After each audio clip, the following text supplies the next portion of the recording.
안녕하세요. 정보가 세상을 바꾼다의 인포뱅크입니다. 이번에 전해드릴 내용은 포드, CATL 합작 무산위기, 루비오 상원의원, 꼼수의 제동, 미국 EU와의 대중 공동 대응 선언입니다. 여러분의 구독, 좋아요, 그리고 필요하시면 알람 설정까지 부탁드리겠습니다. 지금 미국의 완성차 업체인 포드와 중국의 배터리 업체인 CATL의 합작이 무산될 위기에 놓였습니다. 지금 포드와 같은 경우는 공장 운영을 100% 자기가 한다고 했고, 그리고 CATL은 기술 제공만 했다라고 지금 얘기가 나오고 있죠. 그래서 이것이 꼼수라고 지금 이야기가 나오고 있습니다. 그리고 배터리 한 개당 이 기술료를 받아가기 때문에 결국 많은 돈이 중국으로 넘어간다라고 지금 말이 나오고 있죠.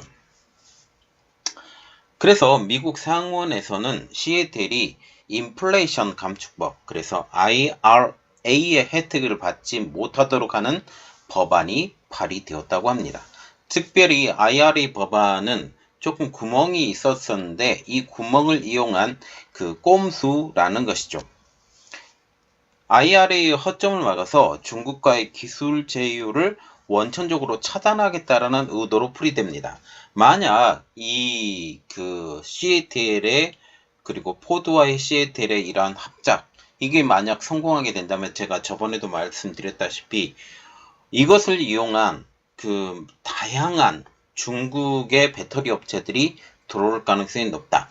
지금 보시면 세계 10대 배터리 기업 중에 지금 한국의 3개 업체, 일본의 1개 업체를 빼놓고는 모두 다 중국 업체임을 우리가 생각을 한다면 지금 CATL 뿐만 아니라 비아드, 그리고 칼브, EV 이러한 회사들이 들어올 가능성이 높다라고 지금 얘기가 나오고 있고, 그리고 미국의 다수의 많은 기업들이 LFP 배터리를 사용한다라는 그런 이야기가 나오고 있기 때문에 이것을 원천적으로 막겠다라고 얘기를 하고 있다라는 것이죠.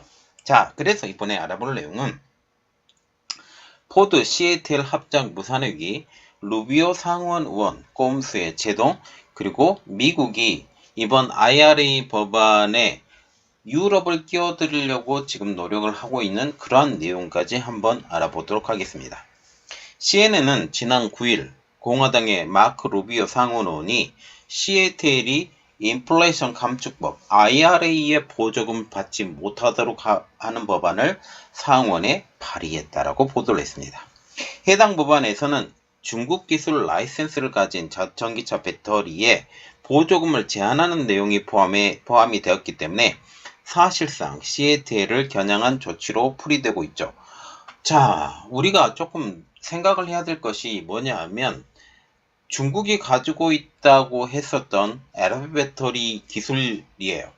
이 LFP 배터리가 기술이 미국에서 먼저 태어났고 이것을 발전시켰던 나라도 미국이었었는데 A123이라는 기업에서 이것을 운영을 했었는데 지금 중국이 이 기술을 강탈해 갔다라는 그런 내용이죠. 이것에 대해서 만약 준비할 시간이 있다면 여러분들에게 알려드리도록 하겠습니다. 자, 그래서 본문으로 다시 들어오면 지난달 포드는 CATL과 손을 잡고 35억 달러를 투자를 해서 미국의 미시간주의 배터리 공장을 짓기로 합니다. 중국 배터리 기업 CATL은 기술을 제공하고 미국의 완성차 업체인 포드는 100% 지분을 보유하는 방식으로 IRA를 우회했다라는 평가까지 나왔었죠. 미국 정보위원회의 부위원장인 루비오 의원은 법안을 발의하면서 IRA의 세액 공제 자격을 제한을 해서 중국 기업이 혜택을 받지 못하게 막을 것이라고 발표한 것입니다. 자, 그래서 우리가 조금 눈여겨봐야 될 것은 미국의 정보위원회가 무엇이고 왜 루비오 의원, 그 부위원장인 루비오 의원이 이렇게 발의하는 것이 굉장히 큰 내용인지 알아보도록 하겠습니다. 자, 지금 미국의 정보위원회, 그것은 미국 정부의 전략적 사고, 그래서 미래 전략에 대한 사고를 중심을 가지고 있는 기관입니다. 미국 16개 정보기관들의 최고수장인 국가정보국의 보좌기구로서 대통령과 정책 입안자들에게 세계 경제에 관련된 중장기 전략 그리고 외교 정책 이것에 관련된 정보를 제공하는 싱크탱크와 같은 역할을 합니다. NIC는 CIA, 중앙정보국, FBI, 연방수사국, NSA, 국가안전보좌국, 그리고 DIA, 국방정보국, NRO, 국가정찰국 등 미국 내 16개 정보기관들이 보내오는 정보를 취합해서 평가, 분석하고 보고서를 발행하기도 하고 그리고 미국 정부에 이러한 것들을 제안하기도 합니다. 그런데 이곳에서 부위원장인 루비오 의원이 상원 루비오 의원이 이러한 정책을 위반을 했다라는 거죠. 당면한 주요 이슈뿐만 아니라 세계적인 차원에서 진행되고 있는 포괄적인 트렌드도 파악함으로써 미국 정부의 미래 전략을 짜는 데 기여하는 곳이 바로 국가정보국의 그 보좌기구인 이것이죠. 이곳 부위원장인 루비오 의원이 법안을 발의한 것입니다. IRA 가이드라인에 따르면 미국산 배터리의 원료와 부품을 일정 비율 이상을 적용하고 미국에서 최종 조립해야 보조금을 받을 수 있습니다. 이것을 탑재한 자동차가 있으면 이러한 보조금을 받기가 더 쉬워지죠. 포드와 시애틀은 IRA에 아직까지 기술 관련 규제가 마련되지 않았다는 점, 이것을 노려서 보조금을 수령하려 한 것입니다. 포드와 시애틀은 총 35억 달러를 투자해서 미국 미시간주에 연 40만 기가와트시 규모의 배터리 공장을 설립할 계획이었죠. 시애틀이 북미 지역에 공장을 짓는 것은 이번이 처음입니다. 포드가 합작사의 지분의 100%를 소유할 방침이었죠. 이 때문에 이 공장은 포드의 완전 자회사, 그래서 100%의 지분을 소유한 완전 자회사로 분류가 되기 때문에 IRA 보조금 지급 조건을 충족시키게 됩니다. 시애틀도 포드의 배터리 기술을 지원하는 대가로 로열티의 수익을 얻게 돼서 결국 포드와 시애틀 모두 윈윈을 거둘 수 있다라는 그런 내용이죠. 포드는 이 공장에서 중국에서 주로 쓰이는 LF 배터리를 양산할 예정입니다.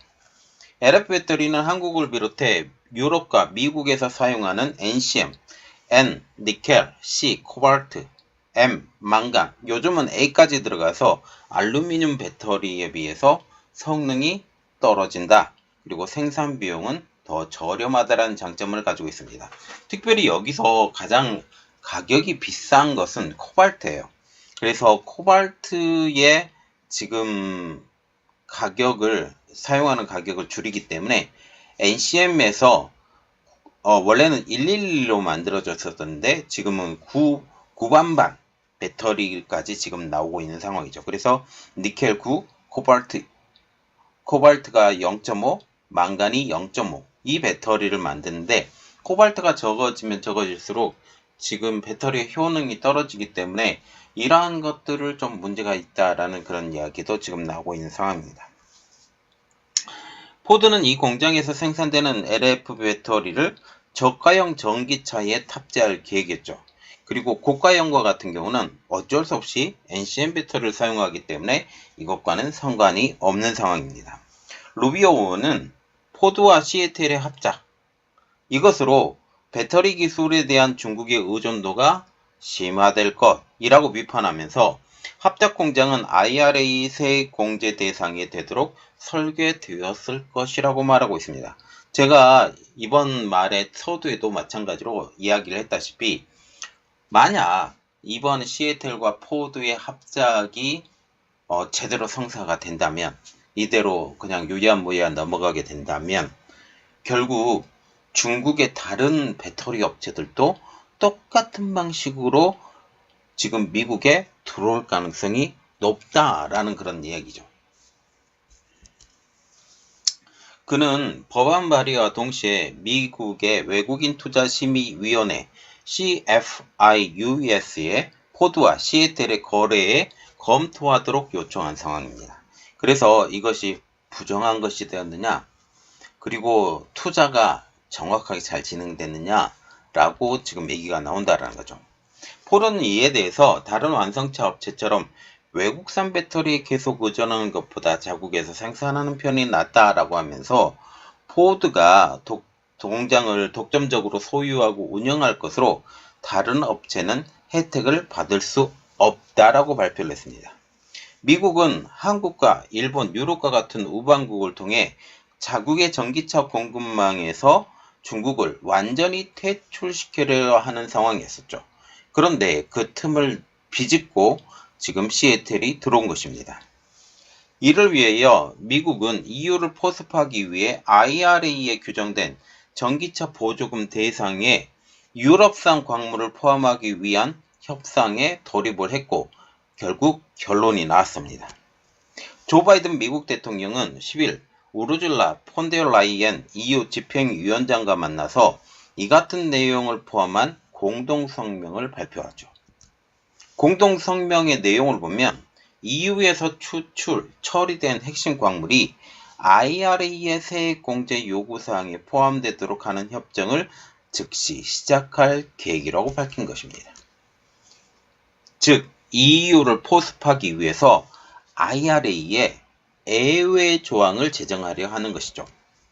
IRA에 따르면 미국 또는 미국과 자유무역협정을 맺은 국가에서의 채굴, 그리고 가능한 핵심 광물을 사용한 경우에만 전기차 한 대당 보조금 3,750달러가 지급된다라고 적혀져 있습니다. 우리가 여기서 눈여겨봐야 될 것은 자유무역협정을 맺은 국가라는 사실이죠. 그런데 EU와 같은 경우는 지금 트럼프 행정부 때부터 갈등이 심했기 때문에 미국과 FTA를 맺지 않은 상황입니다. 그럼에도 불구하고 지금 미국이 유럽의 채굴 가공한 핵심 광물에 대해서 보조금을 지급한다라고 얘기를 하고 있죠. 이번에 미국의 행보, 이것은 미국과 EU 양측 간의 무역 갈등을 무마시키려는 조치로 보입니다.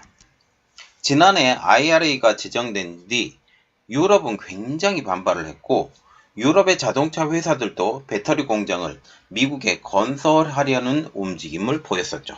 그런데 이번에 내용을 조금 들여다보면 유럽에서 채굴된 광물, 이것을 이용한 배터리, 이것까지 보조금을 받을 수 있다라고 얘기를 하고 있죠. 그래서 그 내용을 보면 폭스바겐은 배터리 공장을 동유럽이 아닌 미국으로 변경하는 사안을 검토를 했고 BMW 등도 유럽에서 미국으로 공장을 이전하는 방안을 고려하고 있었다라고 말을 하고 있습니다. 상황이 이렇게 되자 EU도 법안의 제정으로 미국을 맞서고 있는데요.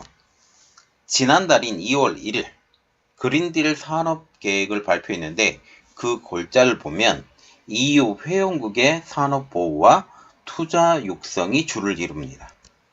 이 계획에서는 태양광 패널, 풍력 발전 등 친환경 산업에 대한 EU의 제조 역량을 키우려는 세부 조항도 담겨 있었죠.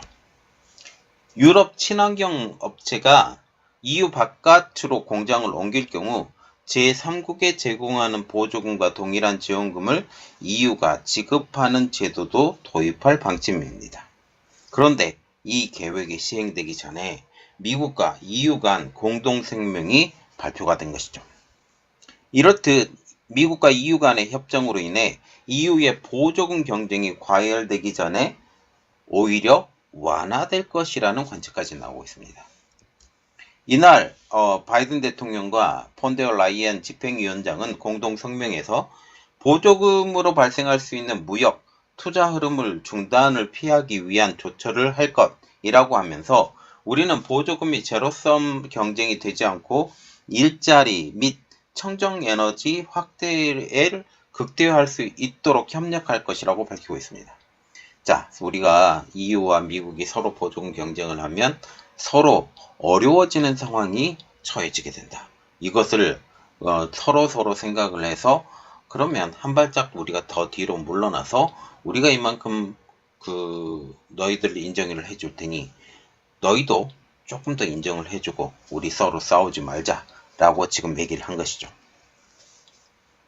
결국 미국은 EU와 관계 회복에 나서면서 중국과의 대응에 공동 대우를 펼친다라는 것입니다. 미국과 EU는 지속 가능한 철강 알루미늄을 위한 국제 협정을 10월 내로 결과물을 낼 것이라고 선언을 합니다.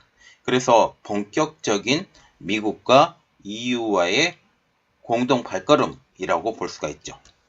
이 협정은 기후변화에 대한 대응을 하기 위해 세계 최대 탄소 배출 국가인 중국의 알루미늄과 철강에 대한 추가적인 관세를 부과하는 방안입니다. 자, 우리가 이것을 중요하게 생각을 해야 되는 것은 세계적인 알루미늄 기업들이 다 중국에 있고 세계적인 철강 회사들도 중국에 있고 이러한 것들이 지금 유럽과 미국에 들어가서 상당히 악영향을 미치고 있다는 거죠. 이것을 막아내기 위해 중국산 알루미늄과 중국산 철강에 대해서 보복 관세를 지금 부과하겠다라는 것입니다. 그것도 미국과 유럽을 힘을 합쳐서라는 것입니다. 이는 철강과 알루미늄의 최대 생산국인 중국을 옥죄는 협정이라고 블룸버그는 분석을 하고 있죠. 자, 지금 보시면 IRA 법안 이것에 대한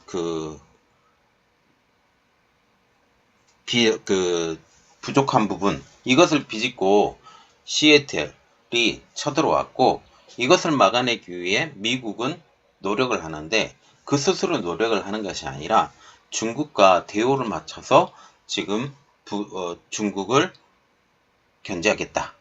또한 이것뿐만 아니라 재생에너지 그리고 알루미늄, 철강 이러한 모든 분야까지 견제하겠다라는 그런 내용입니다.